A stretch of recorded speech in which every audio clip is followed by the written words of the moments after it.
तर मित्रांनो, तुम्ही कुठल्याही प्रकारे जर चित्रपटाशी संबंधित असाल किंवा तुम्हाला मूवीज वगैरे बघायला आवडत असेल किंवा तुम्ही त्यांच्या न्यूजच्या बाबतीत अपडेटेड असाल तर तुमच्या कानावरती ऊन या शॉर्ट फिल्म बद्दल काही गोष्टी आल्याच असतील। या चित्रपटाला म्हणजे ह्याचे जे ॲनिमेटर्स आहेत ते म्हणजे सुरेश एरियट यांना एनसी येथे भारतीय ॲनिमेशनसाठी पहिलाच सर्वोत्कृष्ट कमिशन चित्रपटाचा ज्युरी पुरस्कार मिळाला। आता हा एवढं सगळं जर तुम्हाला लक्षात ठेवायचं नसेल तर इतकं फक्त लक्षात ठेवा की ॲनिमेशन मधला सगळ्यात मोठा पुरस्कार हा पहिल्याच एखाद्या भारतीय ॲनिमेशनला मिळाला आणि ह्याची लिंक सुद्धा मी तुम्हाला डिस्क्रिप्शन मध्ये देईन। ही शॉर्ट फिल्म तुम्ही नक्की बघा।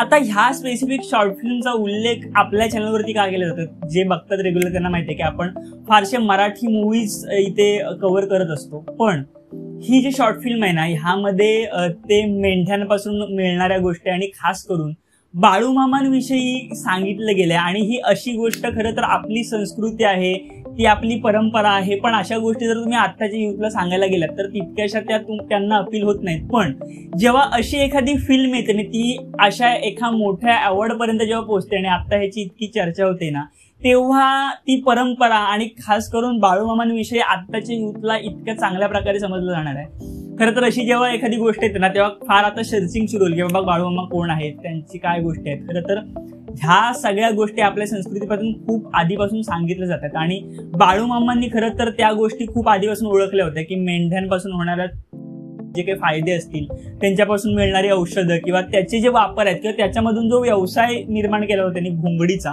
ह्या सगळ्या गोष्टी खूप चांगल्या प्रकारे या शॉर्ट फिल्म मध्ये दाखवण्यात आल्यात। आणि तो जो ऊनचा प्रवास आहे ना अगदी सुरुवातीपासून ते शेवटपर्यंत आणि एंडला जी काही त्यांनी व्यथा मांडली की आता इतक्या चांगल्या प्रकारे प्रोडक्शन भारतात असताना सुद्धा आपण बाहेरून आयात केली जाते, ती व्यथा मांडलेली आहे। आणि ज्या लेवलवरती ह्या शॉर्ट फिल्म मध्ये म्युझिक सुद्धा करण्यात आलंय ना खूप कमाल आहे। बाळूमामा के रास्ते चलेंगे हम, दिखा देंगे दुनिया को उनमें कितना है दम।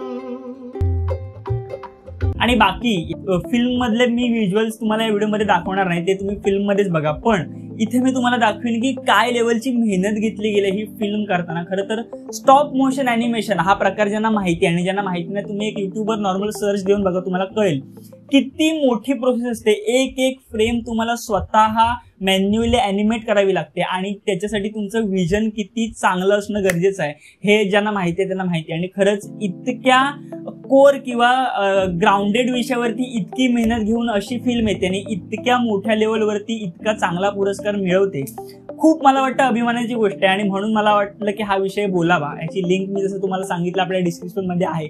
नक्की ही शॉर्ट फिल्म बघा आणि सगळ्यांना जेवढं तुम्हाला शेअर करता येईल त्यांना सगळ्यांना शेअर करा आणि प्रमोट करा। आवड तर मिळालंच आहे, पण मला असं वाटतं की ही जी स्टोरी आहे आणि बाळूमामांविषयी किंवा हे जे ॲनिमेशन आहे, इंडियन ॲनिमेशन भारताची एक गोष्ट आहे, आपली गोष्ट आहे, त्याच्यामुळे ती सगळ्यांना आपण सांगितली पाहिजे अभिमानाने।